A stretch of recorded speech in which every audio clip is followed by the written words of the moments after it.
Selamat malam. Pemerintah akhirnya memutuskan Indonesia dalam status darurat kesehatan dengan pemberlakuan pembatasan sosial berskala besar. Langkah ini diambil untuk mengatasi penyebaran wabah corona yang semakin meluas. Bagaimana kebijakan yang dipilih ini mampu memutus mata rantai penyebaran virus corona? Inilah Rosi, Indonesia Darurat Kesehatan. Pemerintah telah menetapkan COVID-19 sebagai jenis penyakit dengan faktor risiko yang menimbulkan kedaruratan kesehatan masyarakat. Untuk mengatasi dampak wabah tersebut, saya telah memutuskan dalam rapat kabinet bahwa opsi yang kita pilih adalah pembatasan sosial berskala besar atau PSBB.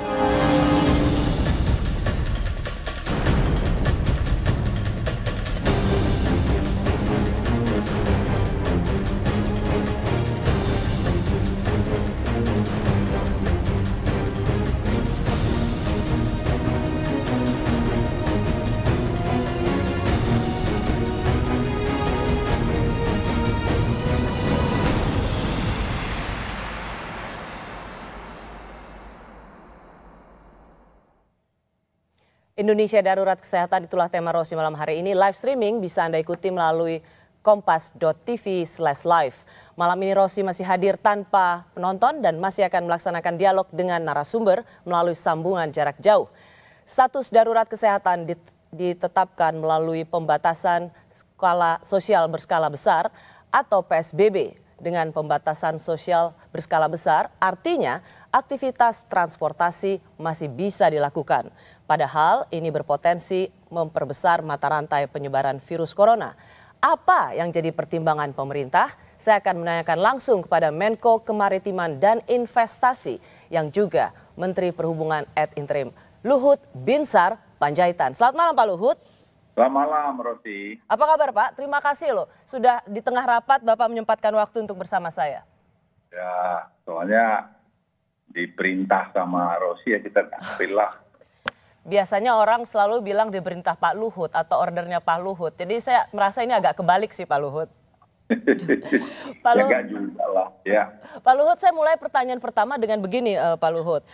Dalam 24 jam terakhir ini masyarakat se-Jabodetabek itu dibuat bingung karena semalam ada surat edaran dari Kementerian Perhubungan, dalam hal ini adalah Badan Pengelola Transportasi Jabodetabek, soal pembatasan penggunaan moda transportasi untuk pergerakan orang dari dan ke wilayah Jabodetabek.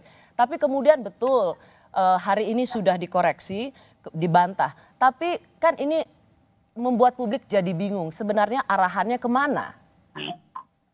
Sebenarnya kalau berita itu dibaca baik-baik, tidak perlu bingung. Nggak ada yang salah di situ. Yang salah itu kalau saya maaf ya, kalau nggak salah lah ya. Ada TV, CNN kalau nggak keliru kemana itu yang memberitakan, jadi berita itu beda gitu. Yang saya sayangkan di situ.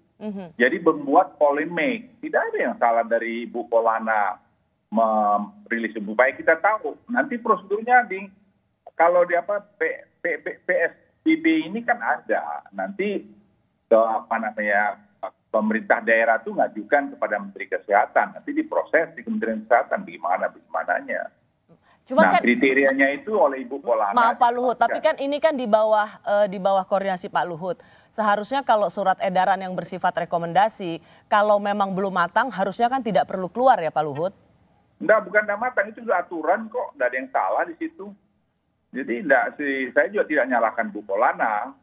Ya, dia berikan itu supaya kita aware bahwa ada aturan gini gitu, supaya semua jangan pikir bisa sendiri, nggak ada yang pertentangkan. Kita juga dengan DKI baik-baik aja. Tadi sampai sore masih pertemuan menyelesaikan masalah Jadi, bantuan terhadap 3,7 juta penduduk yang kurang mampu di DKI. Oke, Pak Luhut, berarti kalau misalnya saya ingin klarifikasi, surat edaran ini hanya bersifat rekomendasi, tidak akan dilaksanakan atau bisa dilaksanakan di kemudian hari? Ya tergantung nanti usulan dari Pemda DKI kepada Menteri Kesehatan. Itu aja, sederhana kok itu. Ya, Dibaca aja baik-baik itu anunya, suratnya itu, tidak ada yang salah. Oke Pak Luhut, Hanya saya maaf sekali lagi ya, maaf kalau saya boleh bilang Rosi, dalam keadaan seperti gini, tolong teman-teman media itu juga jangan membuat jadi polemik. Ini kan yang tidak perlu dibuat polemik. Apanya yang salah? Nggak ada yang salah. Karena ini sebenarnya menyangkut apa yang akan dilakukan oleh publik keesokan harinya. Karena orang merasa bahwa ini sudah berlaku besok. Begini misalnya Pak Luhut, Gubernur DKI Jakarta misalnya mengatakan sudah bersurat. Kan tahapannya adalah gubernur atau kepala daerah bersurat kepada Menteri Kesehatan dan kemudian Menteri Kesehatan akan untuk minta daerahnya bisa ditetapkan sebagai PSBB. Pembatasan sosial berskala besar. Nanti Menteri Kesehatanlah yang memutuskan iya atau tidak. Artinya jika Gubernur DKI Jakarta meminta dan diizinkan oleh Menteri Terawan bahwa Jakarta PSBB, maka rekomendasi yang dikeluarkan surat edaran tentang pembatasan penggunaan moda transportasi itu akan berlaku. Ya kan suratnya baru setahu saya baru hari ini diajukan. Gimana saya mau berkomentar apa isinya?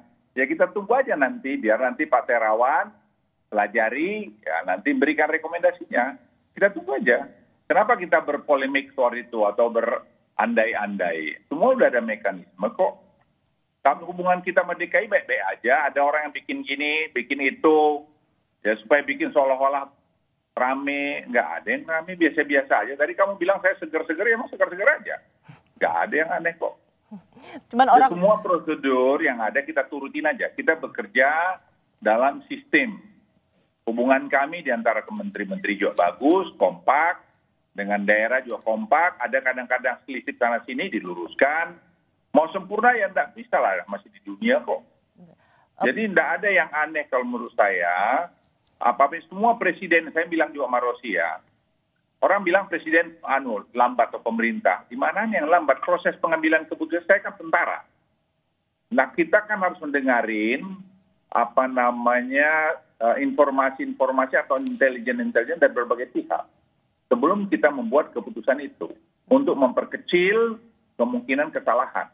Ya kita belajar dari India, kita belajar dari Italia, kita belajar dari Cina, belajar dari Korea Selatan, Malaysia. Kita lihat semua itu. Okay. Nah, kita berikan pandangan-pandangan pada presiden. Jangan dibilang hanya saya hanya bagian daripada sistem itu. Jadi kadang-kadang orang bilang, Menko Maritim pembisik. Bisik apa? Presiden itu bukan manusia yang bisa diatur-atur kok. Ya, karena beliau itu tahu apa yang mau dia lakukan. Waktu itu misalnya contoh kecilnya begini Pak Luhut, sudah ada rekomendasi yang akan digodok, difinalkan soal pembatasan atau penghentian bus antar kota, antar provinsi untuk memutus rantai penyebaran virus corona. Katanya karena Pak Luhut maka itu batal semua. Man behind all the scenes. The real president. Yang ngomong itu datang ke saya, dia buktiin. Nanti saya cium tangannya.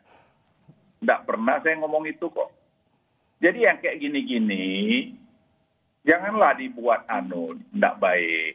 Ya, nggak pernah. Saya itu selalu mengikuti mekanisme yang ada. Dan saya gunakan logika saya, jalan nggak bener nggak ini gitu. Nggak ada pernah itu proses ngomong-ngomong itu. Saya memutus, menghalangi, sama sekali tidak. Jadi dirjen-dirjen itu saya berikan, Anda boleh tanya, dirjen mana? Perhubungan darat, ya bisa tanya Pak Budi. Mau dirjen perhubungan laut, Pak Agus bisa tanya. Di udara, Novi bisa tanya.